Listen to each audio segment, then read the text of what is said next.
Velika šampionska korida u Viru kod Ante i Mikija 17.6.2018. godine. Očekuje vas 15 ekstra borbi, a glavnu i udarnu borbu vodit će neprikosnoveni Garac, vlasništvo Rade Pavkovića i legendarni hajduk Ante Budimira Ćanija. Ovo je borba za sve sladokuste. Brisko od Ante i Mikija sudarit će se sa šampionom Vira 2017. Kukanom Pave Šljivića.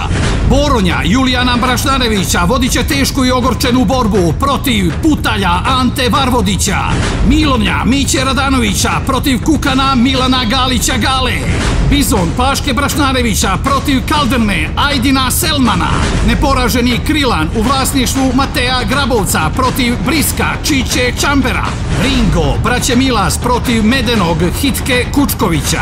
Brizon Hamze Alića protiv Risa Ivana Šakića i još dosta atraktivnih borbi koje će vas ostaviti bez daha.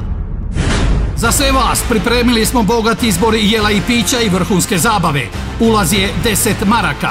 17.6. šampionska korida kod Ante i Mikija Vir Posušje.